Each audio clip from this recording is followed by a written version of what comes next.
Lifestyles, what's up? King the Barber here, back with another video, back with another tutorial. So today's tutorial is going to be a haircut tutorial. We're going to do a mid taper on the sides and also taper in the back. My client wants to keep the hair on top, so we're going to curl the top as well. I'm going to show you step by step on how I do my haircuts. So before we get into the video, you already know what to do, guys. Make sure you smash that subscribe button. Also, give the video a thumbs up if you like the content, and follow me on my Instagram page at Kingmelifestyles. So without further ado, let's roll that intro.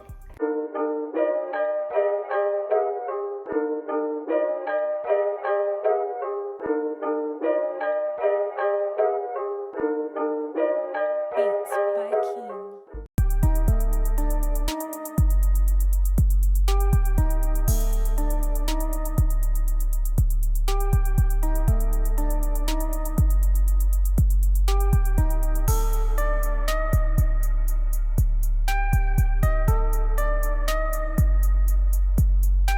All right, lifestyling. So before we start the haircut, we're gonna prep the hair. So I have my heat stroke brush, and what I'm doing is I am brushing through the hair just to help me pick out the hair. And that way I can see what I need to cut to make it even. And this is a really good technique when you have clients with really curly, coarse hair. So now that it's picked out, I have my Andis Masters with the lever closed, and I'm using a fade blade. Now, I like the fade blade because it's a really sharp blade to use. You have to be really careful when you're using this blade. When you're doing fades, you got to really stretch that skin because this blade will pull and it can cut your clients because it's super sharp.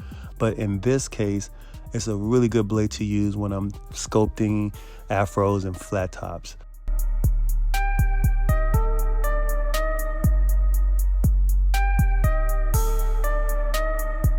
So in the front of the head, I'm just kind of going in an upward motion just to kind of scope that hair in the front. That way when I do my lineup, it's not too much hair.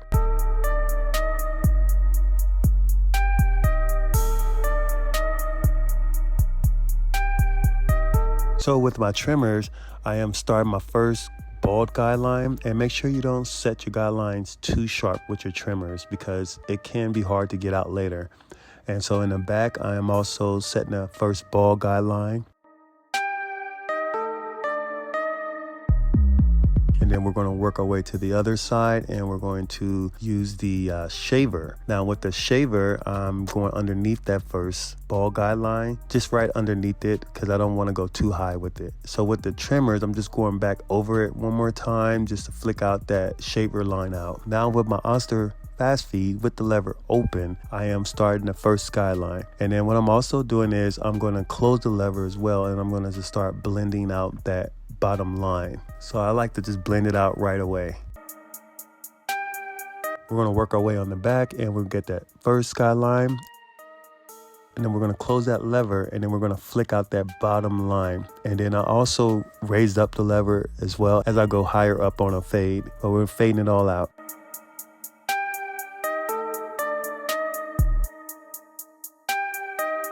So on this side of the head, we're going to do the same thing. We're going to set that guideline.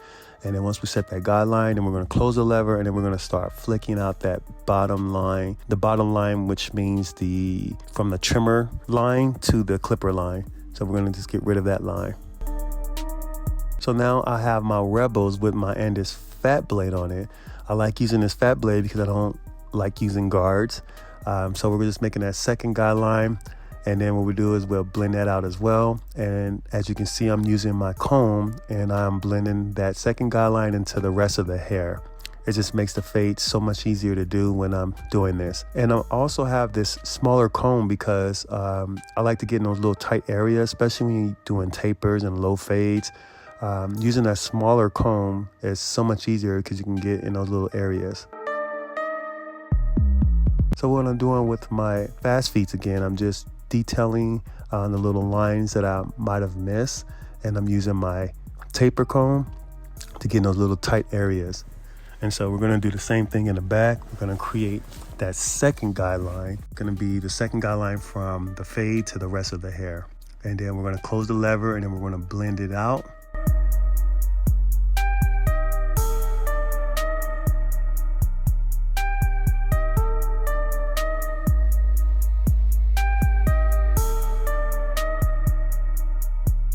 And then once we blend everything out, then we're going to grab that comb and we're going to start going in more of an upward motion, just to fade that second guideline into the rest of the hair. And again, I'm using that smaller comb because it just helps me to get in those smaller areas. When I tried using more of a clipper comb, I think it's too wide, and this comb is like a perfect size to get in those areas. That's why I like using this comb.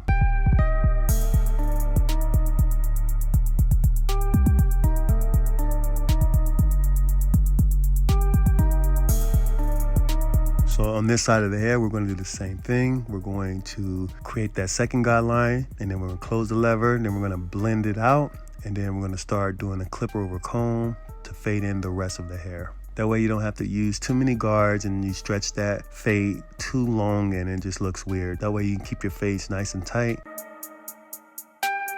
Using that smaller taper comb just to get around those ears, and sometimes you get those little hairs around there and you just want to fade that out as well without again creating any guidelines or stretching the fade out.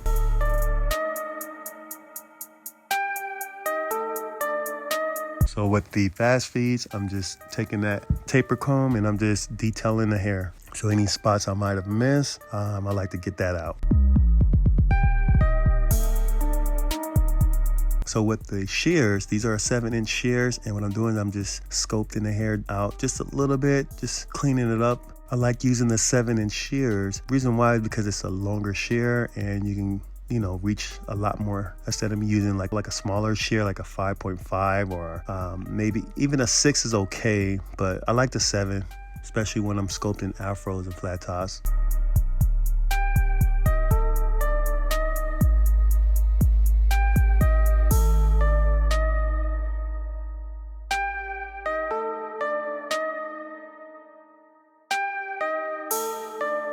So I have the shaving cream and I'm putting it around his head, around the edge up. So what we're doing is we're prepping for the lineup. So this is basically just cleaning up the hair from any oils and dirt.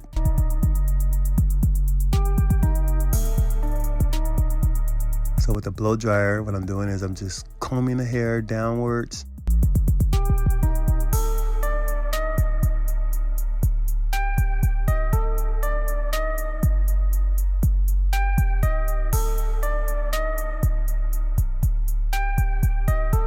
So with the lineup, I like to start on the bottom and then work my way around the ears. Some people like to start off on the top of the ears where it curves, but for me, I like to start on the bottom. Everyone has their own different techniques.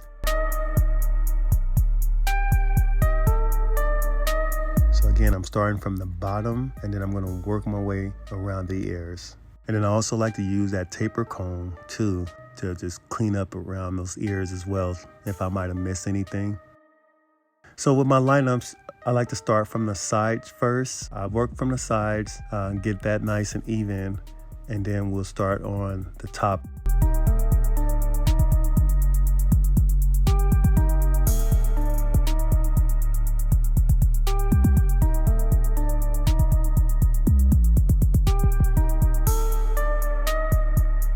So now we're working on the top. And what we'll do is just gonna connect it. And it just, for me, it just makes it more visual, easier to see the lineup. Now this client has like a widow's peak and his natural lineup is kind of crooked anyway. So what we're doing, we're just trying to get that lineup straight.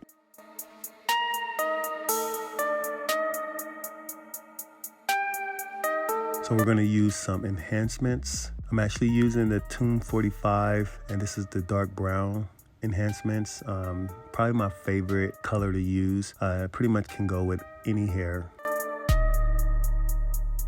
And with this pencil, what I'm doing is I am going over the lineup just to give it a really nice contrast.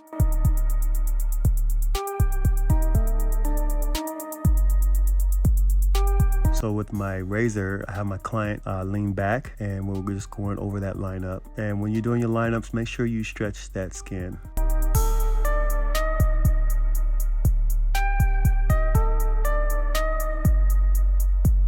So with my hot towel, I'm just gonna clean up the face. And And then we're putting some curl twist product in his hair, and we're using the sponge and get it nice and twisted.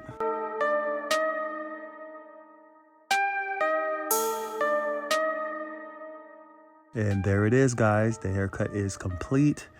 I want to thank you guys for tuning in and watching my haircut tutorial. Also, give the video a thumbs up, drop a comment, let me know what you guys think about this.